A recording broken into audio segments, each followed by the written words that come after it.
you know why something evil has to ask permission to come into your house? It sort of goes back to this old belief that nothing evil, nothing negative can enter into your life, can enter into your home unless you give it permission.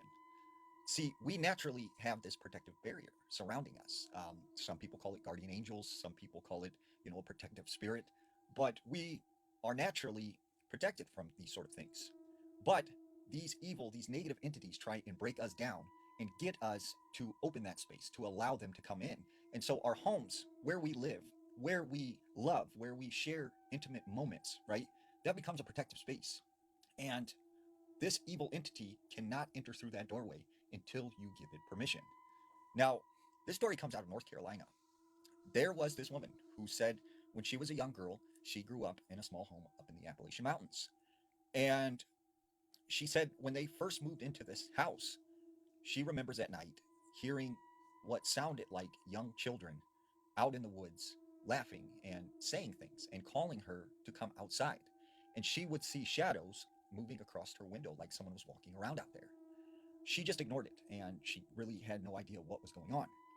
And she had heard stories, she had heard rumors from friends, that if anything evil comes to your door or invites you outside, do not listen to them, do not follow. Well, this one particular night, her parents left her in charge of watching her brothers and sisters. And she said they were running around the house playing when all of a sudden she got kind of this sick feeling in her stomach, like something was wrong. And she said her brother started screaming and started freaking out and crying. And she's like, "What's going on? Like, what's wrong?" And he says, they're coming. They're coming for us. Like, they're going to get us. They're coming." And she's like, "What are you talking about? Who's coming?" And he just kept saying, like, "They're coming. They're coming." And all of a sudden, they hear boom, boom, boom, like a knock at the front door. So she runs over to the window and she looks out. And she said, at the front door was this young boy, with an old timey haircut and wearing sort of like this blue jacket and blue pants with these like black boots. And she said he just looked out of place. She knew something was wrong. So she calls out to him from behind the door. "Yes, like, what do you want? What do you need?" And she said this boy responded, "Please let me in. Please let me in." And she's like, "No, I'm not supposed to open the door. Mom and dad are gone. Like, I can't open the door for you."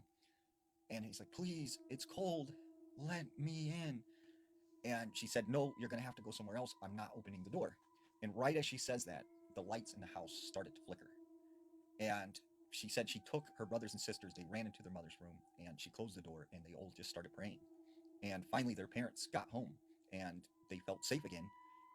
And she said within a couple weeks, it was all over this town that there was a young kid who disappeared. And she felt like that had something to do with whoever was knocking on the door then.